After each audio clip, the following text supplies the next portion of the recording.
Hello and welcome to the Sector One Motorsport podcast in partnership with Formula Careers. On today's episode, I am joined by a Formula One engineering and strategy expert that you've definitely all heard of. She's worked with Aston Martin, Racing Point, and McLaren, and she's now sharing her years of expertise with Sky Sports F1. Please welcome the incredible Bernie Collins. Bernie, thank you so much for joining me. Thank you for having me. That's quite the introduction, but thank you for having me here. I know I've given you the introduction there, but it's always great to hear it in your own words. Bernie, who are you? Yeah, so I guess I am a F1 engineer. Let's start with that. So that's, I think, what class as my trade, if you like. I worked for many years with McLaren. I was Jenson Button's performance engineer in 2014. And then I moved on to Force India, which became Racing Point and Aston Martin in a strategy role. So I was head of race strategy for Aston Martin in 2021 when I left, or 2022, can't remember, 2022, I think. And yeah, now I've joined the Sky Sports F1 team. So I work in sort of commentary and presentation and hopefully bringing a little bit of that engineering knowledge to the viewer at home. And so let's go back to the very beginning then. Motorsport, when did that come to be a part of your life, really? Yeah, so I was probably really quite late to thinking that motorsport was what I wanted to do. I was really unsure when I was at school, as I think a lot of kids are, about what work I would do, what career I would follow. It's really hard when you're at school to even think about having a 9 to 5 job, let alone which job that would be. So I just kept choosing subjects that I loved. And through that, I ended up in engineering because I thought it was nice and broad and I could do lots out of it. And it was only really in my third year of engineering when I joined the former student team that I thought, oh, motorsport is maybe something I could get into or has lots of aspects that I really enjoy. So I was really quite late getting on the motorsport was where my career was going to be. How did you know what you wanted to study? Where was that decision made? Yeah, so I think when I was like sort of GCSE age trying to choose my A levels, I just chose subjects that I enjoyed. I was lucky enough that, I was reasonably good at a number of subjects, but I chose the ones I enjoyed the most, which was maths, physics, and technology. And then from that, I remember at A level stage, like sitting down with the university prospectus and going, right, what degrees can I do with all these subjects?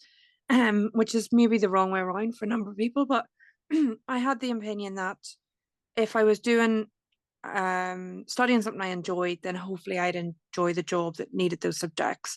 So out of all of the options that you can do with those A levels, I settled on mechanical engineering just because it wasn't that specialized. So if you do something like aeronautical engineering or aerospace engineering, you're sort of narrow in your field, I thought a little bit. And mechanical was quite broad. So that was one of the main reasons. There was lots of different careers I could do out of the end of it. And still a very, very good degree. So yeah, and it had the mix of, I guess, theoretical and practical that I knew I would enjoy. Whereas, if I just done pure mathematics or something, it was going to be very heavy theory. So yeah, I tried to, you go and see all the universities, you look at what sort of that might be, what university life might be like. So yeah, that's how I settled on my degree. I just wanted something that kept my options really open at that stage when I was a bit unsure. And you obviously very much so got all the way into motorsport. Let's talk about how you got your foot in the door then, because you started off as a graduate trainee with McLaren. How did that opportunity arise? Yeah, so I did a master's in mechanical engineering with Queen's. At that stage, there was like a resource restriction with some of the teams in terms of how many people they could employ, but there was a gap in that for graduates. So that was sort of 2009, 2010. A lot of the teams were starting to recruit graduates because that was outside of their restriction, which is a really good way of doing it, I think. So McLaren sent out an advertisement for the graduate scheme, and everyone in the university knows this is a mega opportunity. But many people, I think, thought, "Oh, I'm not going to get that. I'm never going to get that." I was one of those people who thought, that's just a pipe dream type thing. But I was encouraged to apply by a lecturer, thankfully so, and I applied and went through the process. All of these graduate careers or graduate schemes in every company has quite a long process of applications and interviews and online tests and all these things. So each stage of the process, you're sort of thinking, well, at least I've got to the next stage. So you're learning something new all the time. And I got to sort of 10 of us went for interview at McLaren. And I remember thinking, oh, this is going to be a great day out. If nothing else, I'm going to have a great day out. I'm going to get to see around McLaren. It's actually someone else from my university degree came along as well, because he was also going for an interview. So yeah, and you just sort of got through all the stages of the process, and then I was one of the two that was chosen at the end. So it sounds quite simple there, but obviously each stage was quite reasonably difficult. But yeah, I just apply for everything that's out there, and hopefully it will come. And don't ever feel that you shouldn't apply because you're not going to get it.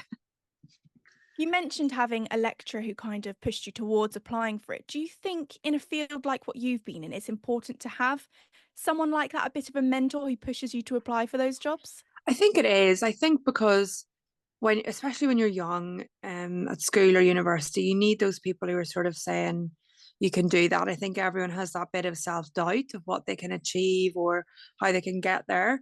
And it just needs someone to sort of say, go for it, give it a try. And that's definitely my advice now is apply for everything. There'll be stuff you won't get. But if you don't get it, just ask why, what needs to be different on your CV, what you could do differently next time. Like it's all a learning curve. And I remember how difficult it is to apply for lots of different things because there's lots of time and effort that goes into all the applications. But yeah, it is, I think it is important to have someone on your side a little bit, someone who's sort of pushing you in those roles, because I definitely wouldn't have done it without that push. How different my life would have been without it. So let's talk a little bit about Formula One itself. We know that drivers are constantly coming in and out, and that applies for team personnel as well. Was it a challenge having to deal with new people all the time, or is that something you just get used to in a role like what you had? I think there's different aspects. When I started in McLaren, I started in the design office, and actually the design office is relatively stable. There are a lot of people in most of those factories who've been there for a very, very long time. People, of course, move roles or sometimes move companies, but there are aspects of engineering or F1 engineering that are quite stable. Then when you get to sort of the trackside environment, and with drivers, it's much more fluid. People will go trackside for a few years and then leave because they want to have more time at home, or you'll always get sort of a changeover of staff to some degree. I've been quite fortunate, particularly with Aston Martin, that team was quite stable for a long time, but you'll work with different drivers, definitely. And you put that down as experience. Every driver I've worked with, I've learned quite a lot from. And some of them have been more challenging than others, some have been more pushy than others, but I think that's good for growth. And I think those of us that work well in F1 are very driven to improve, and we always want to do better. And that fluidity of people who work with or drivers really helps that growth. Now, let's talk about your growth and journey through Formula One because, like we said, you started McLaren, graduate trainee, and then, by a few years ago, head of strategy at Aston Martin. How did that career progression happen? What was it like? Tell us all about it. I think just over the course of this interview, you get to know that I've not necessarily always had a 5-year plan. Maybe that's positive, maybe it's not. But I joined McLaren in the design office. That's how most people join a team. If you think there's 40 or 50 people at the track, there's three or 400, 500 in some teams at the factory. So the vast majority of people never make it to the track. Um, so I worked maybe 5 years at the factory in design office, generally in gearbox design. But during that time, I thought it would be really good to spend some time at the track, at least explore that opportunity. That's what I enjoyed about forming a student. So I did loads of weekend work with sports car teams or GT3 teams, like teams that were loosely associated with McLaren, but trying to get some trackside experience to prove I was good enough to go to the track. And I guess to prove to me that I really wanted to be at the track because the track's a reasonably top environment. So I spent a few years doing that, which is giving up a lot of weekends or whatever. And then I started to support McLaren in their mission control. So there's a lot of people who support weekends from the factory. And I was doing a whole host of things, from weather reports to checking suspension analysis, like lots of things that they need help with in the factory, but sort of volunteer roles that you can do within each team. Again, just to prove I was keen and to get some experience. And off the back of that, then in 2013, when Jensen's performance engineer was going on paternity leave, I got offered his 2 races or 3 races. So that was like quite a big step in terms of what I'd done and how I made it there. So I got that, and then in the next year I did performance engineer for the whole year traveling with Jensen. In 2015, at every point in your career, you will get knocks, for want of a better word. In 2015, I was told I wasn't going to be traveling with McLaren, and I sort of felt I'd done enough to be in a traveling role, and that's really what I wanted to do. So I decided to move. So I moved to Aston Martin, or Force India as it was then. Um, and that was a really interesting move because they were a much, much smaller team, much less resource, much smaller factory. Yeah, so that was I knew it would be a big change. But I joined as half performance engineer, which is what I'd been doing at McLaren, and half strategy, which was new to me. But as I joined, the strategist left. So when I joined, it was like, I know we said it would be half performance, half strategy, but now you're just a strategist. I was like, okay, fine. Um, so it wasn't really a decision from my side to become a strategist, but I thought, well, let's give it a go and see how it goes. And I really enjoyed it. I really enjoyed the aspect of it. It was a challenge just because resource was so limited at Force India initially. But yeah, I enjoyed it. It was back track side. It was back doing, stuff that I loved. And then over the time with Force India, as that team grew, and changed names and owners and things, that's how I got into the head of race strategy role. Was just 4 or 5 years on the pit wheel with Aston, which I loved. I loved being on the pit wheel. So let's look at that strategy role then you had. Let's pretend you're head of strategy at Aston Martin still.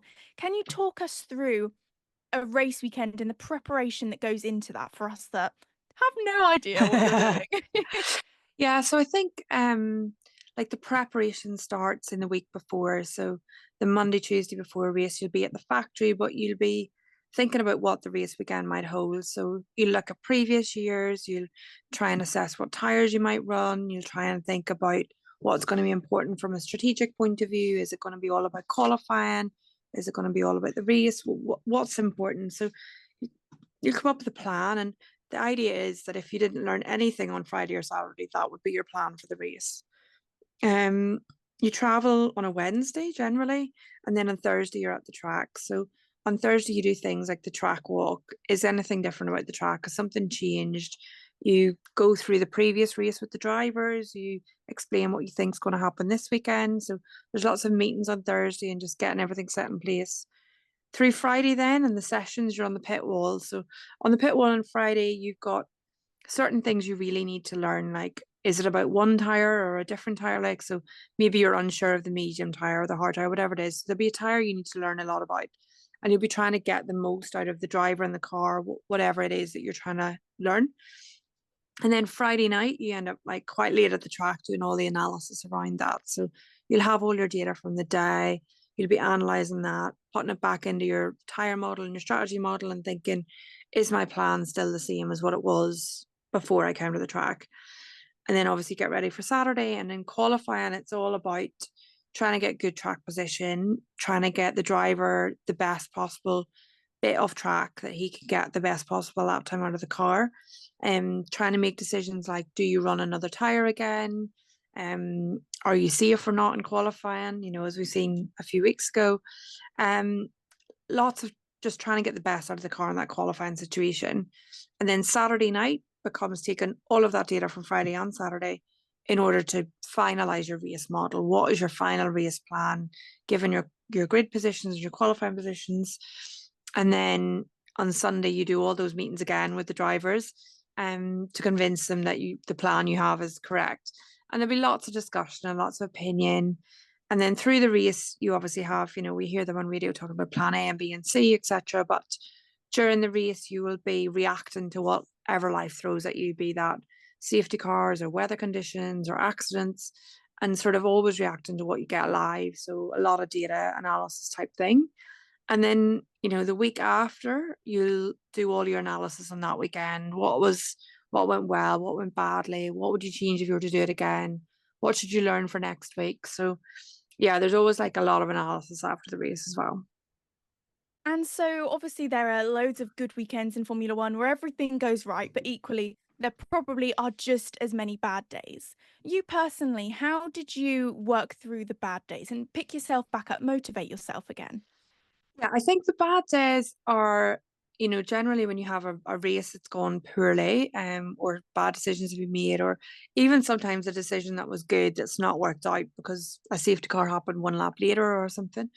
Um, the most difficult bit I always found was getting off the pit wall and walking through the garage because there's like 40 people in the garage who've worked really hard to get that car on track, and then just at the final hurdle, it's not quite performed as it could have or should have. So that was always the most difficult bit, was that like initial reaction debrief. The end of the race was always quite difficult. And then come Monday or Tuesday, you start to analyze, and you might still be upset about the race, but you're trying to do it like as neutrally as you can. What decisions were made and why, what you could change. And I used to take it, it's all about improvement. So obviously you don't want to make a mistake every week. So it is trying to learn from those mistakes and make you a stronger strategist or a stronger team, whatever the case may be. So I always find that initial bit afterwards quite difficult. But then I think what I really loved about F1 as an engineer is how quick the feedback is. So you could be designing in aerospace, for example, and it might take 10 or 12 years for that part to ever make it to a plane. Whereas if you design in F1, it's on the car next week. If you do strategy in F1, you see the result in like 2 laps time. So that really quick feedback I really enjoyed, and it helped me learn very quickly, I think. So you just need to be sort of remove emotion a little bit. You've had a bad week, that's fine. But then just try and learn as much from it as you can.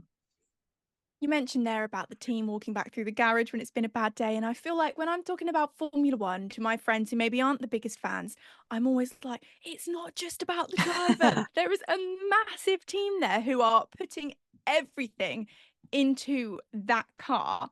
How important is that collaboration and kind of at least getting along with the rest of your team in Formula One? Yeah, it's so, so important. Like, there's no other job, or there's not that many other jobs where, we do 23, 24 races. So even just amongst the engineering team, of which there's maybe 10, 12 in most teams, you're spending 24 weekends away from home together. You're like spending all day at the track together, then each evening having dinner together. Like, you spend a lot of time with these people when you're away from home. So you do need to get on really well.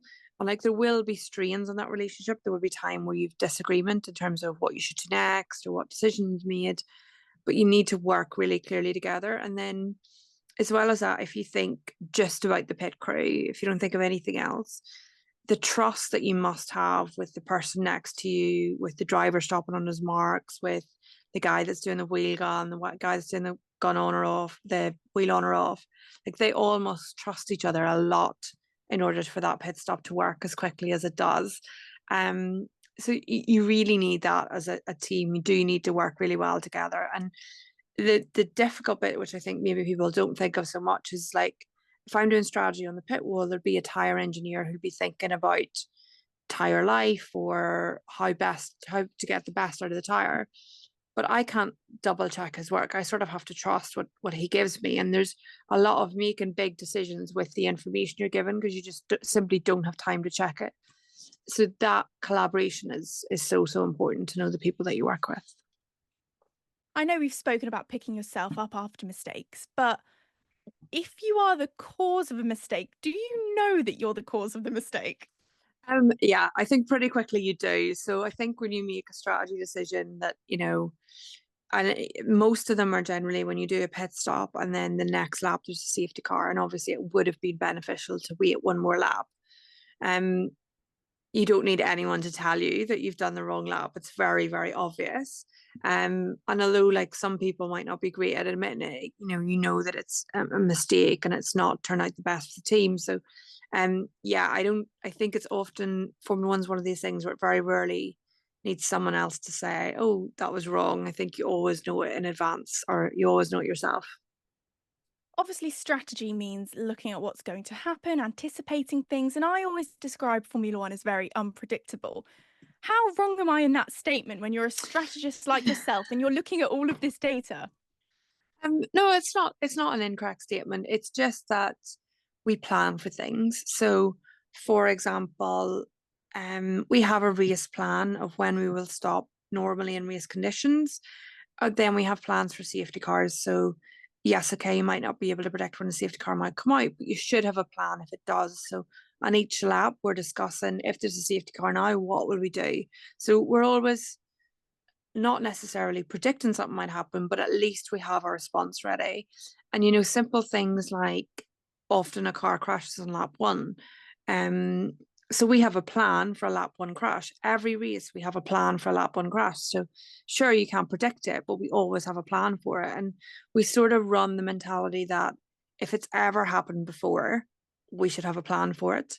And that's the same for strategy. It's the same for the pit crew, like they practice front wing changes, they practice like punchers, they practice like gun failures, like everything that can happen, we try and have a plan for it. And like most of even in a really simple one-stop race, we're making decisions like every single lap. And I think that's the bit that's really hard from the outside. It looks like a really boring one-stop race, but actually lots of discussions are happening in the background just in case something happens. And that's the bit I think where we try and not predict what might happen, but at least be ready for it. Well, looking back at your career, you've been in numerous positions, you've experienced lots of different races. What are the standouts? What are your favourite motorsport memories that you've worked in? I think the standouts are probably there's a few. There's the first podium that we got with Force India was with Checo in Russia in 2015. I just really started doing strategy. And that really stands out as just the first podium that I was at the track for with Checo. And then we had a race win in 2020 in Czechia, in Bahrain, and that was, we never thought we would get a win. And to get a win was just phenomenal. Like lots of things happened that day that were lucky, but still we were in a position to get the win. So that sort of stands out as a really strong memory as well. And then there are obviously a few bad races which I will struggle to forget, but let's not talk so much about them. So, we're asking all of our guests this because it's always great to think about. If you could speak to young Bernie now, what would you say to her about all of your successes so far? Yeah, I think the overall is just to have more faith in yourself.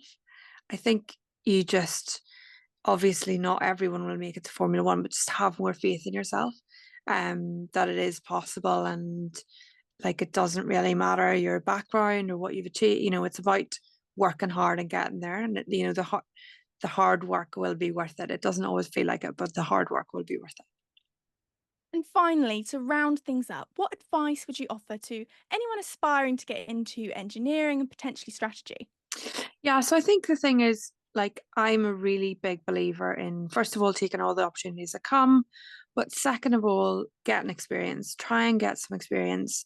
That could be, the important things in engineering and motorsport and strategy are teamwork and communication. So it doesn't even need to be experience in the motorsport field. It can be experience in any team, experience in anything that relies on communication, because the rest of it we can teach you, but the communication bit actually needs to be learnt over a long period of time.